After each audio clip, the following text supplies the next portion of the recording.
So ito ang tinatawag na betel nut. At ito din yung tinatawag na salsagan at ito din ang tinatawag na areca nut. No, mas kilala sa amin na bunga. Mas kilala ito sa amin na bilang pamporga or pinapakain sa mga tandang o mga manok bilang mabisang pampaporga. So ngayon ay kakain tayo nito guys, no? Sa mga hindi nakakaalam, ito din ay ginagamot, no? Ginagamot sa mga may ubo at sa mga may diabetes problem. Ayan. So ito guys, kailangan makahanap tayo ng medyo murang bunga, yung medyo bata-bata pa.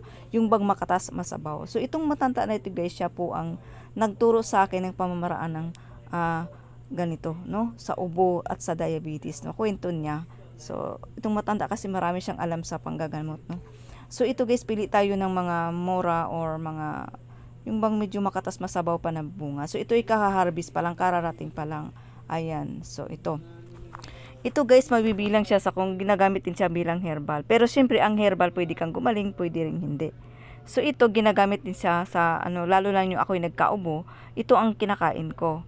Yun. So pili tayo, kukuha tayo ng medyo dalawa lang siguro ang bili natin. Kasi binibenta din ito guys, 5 pesos ang isa. Wala nang libre sa panahon ngayon.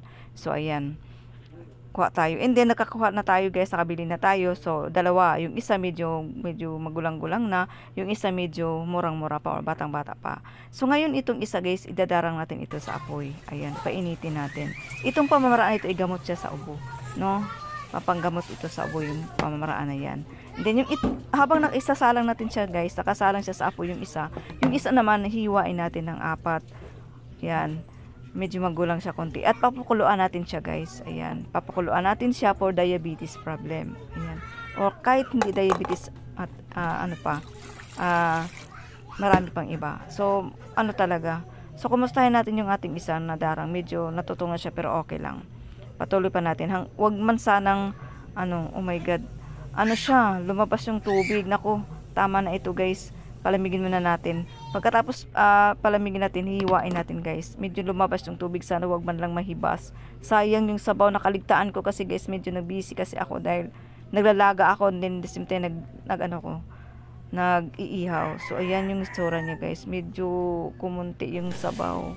Pero okay lang yan. Pero itong isa guys, pinapakuluan natin isang baso. Yan, medyo pula yung sabaw, no? Kasi nga iwan ko bakit naging pula yan, no? Dapat green na green, so dapat pula, no? So dapat bakit naging pula. So ayan, isalin natin sa baso, kumunti yung kanyang sabaw guys. Ngayon kakainin na natin guys ito. So ito yung inihaw natin, no? Ayan po, kakainin na natin. Tapos yung lasa niya guys, sobrang pakla, mapakla talaga. Pero okay naman, kaya naman siya guys. So ayan, sa mga hindi nakakaalam, ito ay ginagamot sa ubo. Yan, kakatasin talaga natin. Sayang talaga, nahibas po yung sabaw. Na nakaligtaan ko kasi, ayan, sayang. Yun, sisimutin lang natin para malabas yung sabaw. Yan, no? So guys, kung ano man ang mga problema ang mayroon tayo sa ating kalusugan, magpatingin talaga tayo sa doktor, ha? Para mabigyan tayo ng tamang advice at tamang gamot. Kasi ito ay herbal lamang. So ito ay mahilig kasi ako sa mga herbal, no? Kasi sa amin sa bundok talaga ay herbal talaga ang sa amin kasi walang doktor doon sa bundok. So kahit anong mga herbal doon ay talagang ginagamit namin. Ay siyang tunay nga naman talaga. So ito guys, ito yung na pinapakuluan natin na salsagan. So pula yung sabaw niya, bakit naging pula na naging green naman sana yung bunga. So ngayon iinumin natin. Yung lasa nito guys ay wala lang, parang hindi naman siya mapakla. Kasi nakahalo na kasi sa tubig. Okay lang, matabang. Hindi naman siya mapakla. Wala naman. Medyo may pakla pero hindi mo talaga mahalata. No, parang tubig lang din siya.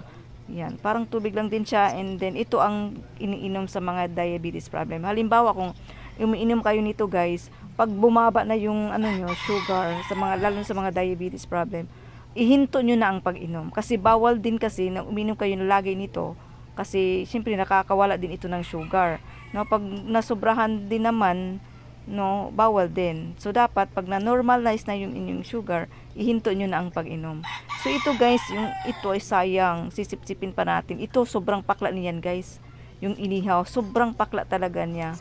No, so bagay na makakagamot sa ubo. No, so hindi ko alam kung bakit nakakagaling siya, pero siyang tunay nga naman, hindi ko mapaliwanag kasi hindi naman ako doktor. naniniwala lang ako sa herbal. So yun po ang ano ko, kinain ko ay siyang tunay nga naman talaga. No, so ito ay mahilig lang talaga ako sa mga herbal. No, bago nyo gawin ito, kung halimbawa magaya kayo nito, mag-search muna kayo kasi baka hindi hiyang sa inyo, ako pa masisi nyo. No, talagang sadyang ano talaga, mahilig lang talaga ako sa ganito. At saka anong na kahit anong herbal na talaga iniinom ko at yun ay ano ko, gamay na gamay ko na ko ng mga lasa-lasa ng mga herbal. No, kasi sa amin sa bundok nga. So yun lang mai-share ko guys. Yan, salamat sa panonood. Naubos ko talaga. So yun. So ito din guys ay ginagamit din bilang nganga nung mga lulat-lulat natin nung araw, yung ginagamit nila no, lalo na sa aming probinsya, yung lulat-lulat namin, itong ginagamit bilang pangunahing sangkap sa pagnganganga. Sinasamahan nila ito ng dahon ng ikmo at saka yung lime yung limes powder, yung apog, and then yung dahon ng sigarilyo or dahon ng tabako pala, no, sinasamahan nilang ganun. Tapos nginunguya nila, tas lalo sa mga katutubo, itong ginagamit nila guys, no, bilang panganga nila or sa amin tinatawag na mama, no, para pampatibay hindi umano ng kanilang ipin at saka pampadilaw ng kanilang ipin. Itong bunga na ito ay siyang tunay nga naman malaking tulong din ito para sa kanila, itong betel nut.